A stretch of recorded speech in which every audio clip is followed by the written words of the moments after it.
Well, good morning from day 17. That was definitely the coldest night. Definitely got close to freezing or below freezing with the wind chill. None of my water bottles froze or anything, but I'm pretty sure it got to like freezing temperature. I have a 20-degree sleeping quilt, and I was starting to feel pretty chilly in the morning. So yeah, not that restful of a sleep last night, but it's okay. But I did do a big push yesterday.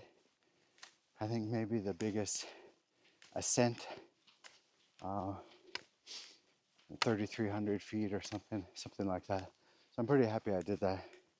So today my plan is to go from there, which was Wine Spring Wine Spring campground, no shelter there, and go to Cold Spring Gap. So from Wine Spring to Cold Spring. But look, this is a bit easier day. Maybe 7.5 miles, just over, maybe 1,500 feet ascent or whatnot. So I'm take it easier today. There's no rush. I'm really not feeling it too. So there's only so much sleep you can get when it's super cold. So, but I'm happy I survived. But definitely putting some of the equipment through some trials. I almost pulled out all the stops. I still have base layers on because I'm cold. Maybe I'll warm up. But the last stop would be to take out my cheap rain gear, my frog togs, which are basically just like a plastic barrier. Wrap those around my legs. My legs were getting kind of cold. I think my torso is good. I have enough layers up there, but my legs only had the base layer and then the quilt. And the quilt has kind of the weakest part of the quilt is like where the seam is, because it doesn't completely wrap up or zip up like a sleeping bag does. The advantage of the quilt though, because like when it gets warmer, you can kind of stick your leg out to cool down, to regulate temperature. That's kind of nice. But when it's completely cold, it's not a good thing. You do want it wrapped up. So there are some little buckles that you can strap down. One of the buckles near the top is kind of not as good as it used to be. I'm a violent sleeper too. So every time I turn around, one of those buckles comes undone. I think I did find a little toggle thing on the ground that I've already used for multi-purpose. I've used it I broke my sunglasses, and then I got the seam sealer to repair them, which is basically like a super glue. I took the little toggle, to hold it in place for 24 hours or so. I did a great job. I think I can do something similar with the toggle inserted into the weak loop. Anyway, I think I have solutions. But anyway, that was a test. Definitely a test of the gear. Let's switch this around here. Yeah, I'm already encouraged that today, it's feeling warm. I was waking up a lot last night, and I was just like, please, just make the sun rise. Like, well, you could see it coming too, and then you could feel it's palpable. Feel the warmth. That's something fun that you see if you ever go to a total eclipse, where the sun is completely covered up by the moon, and you can feel instantly the temperature drop. It's a similar thing, and then when it comes out again, you could feel it warm up here. Such a nice feeling, and you don't realize, man, we rely on that sun. Anyway, I'm thankful for that. Thankful for that campsite. Another night, I think the third or fourth night where I strapped my Out-of-Tech bear bag to a tree. Doesn't look like anything tried to disturb it. Anyway, all my stuff was still on there, and I'm not sure we had any visitations. I put in my earplugs. There's some noisy people there last night. But anyway, but yeah, I think I'm feeling good despite the lack of sleep. But just gonna take it easy today. See if we can make it to Cold Spring Gap.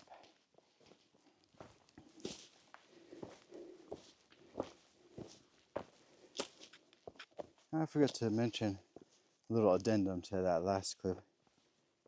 Although my sleeping bag, sleeping quilt rather, is rated for 20 degrees, that does not mean comfort at 20 degrees. That means survival. You will not die at 20 degrees, which is about right. So that means it becomes uncomfortable. I don't know, like 10 degrees plus that, right? But yeah, 20 degrees, not comfortable, but survivable at 20 degrees. So, and another addendum, forgot to mention, for anyone keeping track at home, which I think is just me, did get my first real blister, what I consider a blister, yesterday. Although in this case, I have to say, I think it's completely due to user error. So I have a setup. Well, the recommended thing to do is you have the hiking socks, and then you have the sock liner. Even better if your sock liner is like toe socks. That's a pretty popular way to do.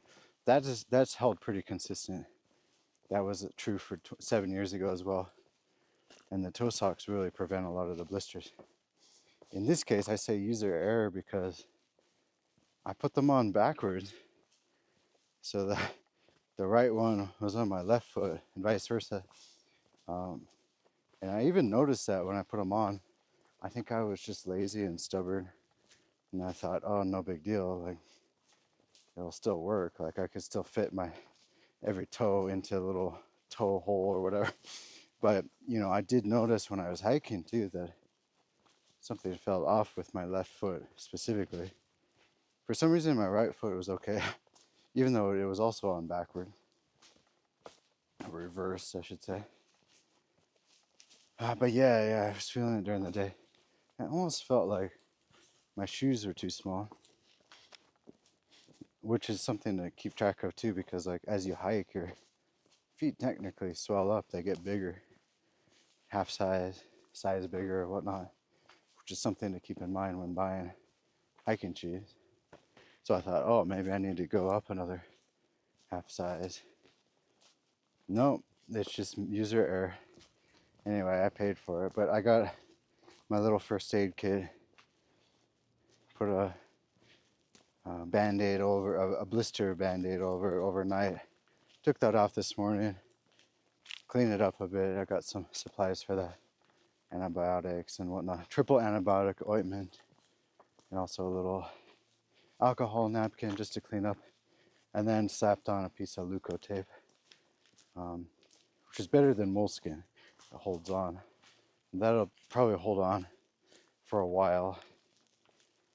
Oh, but yeah, I'm not feeling, it doesn't feel like it's stinging or anything today, so I'm really grateful.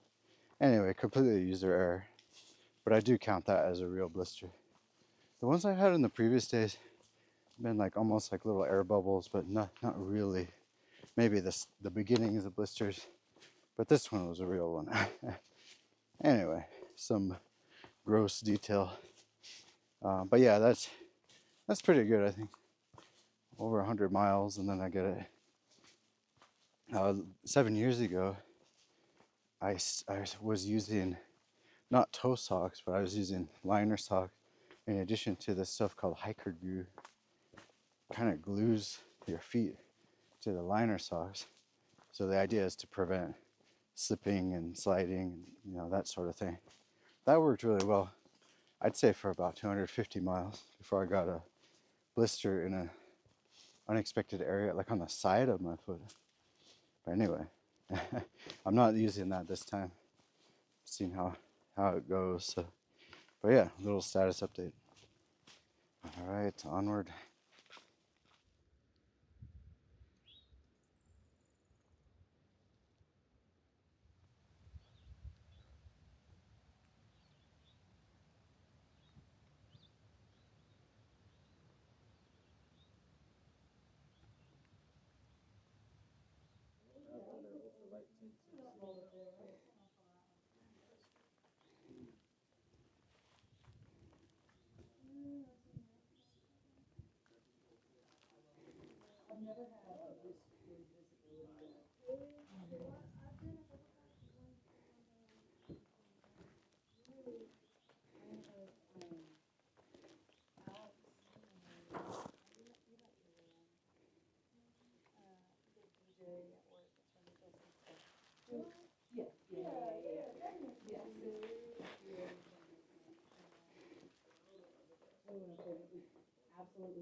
Well, I just ran into a guy named Pastor Steve, day hiker here, and he had a little gift bag all ready to go.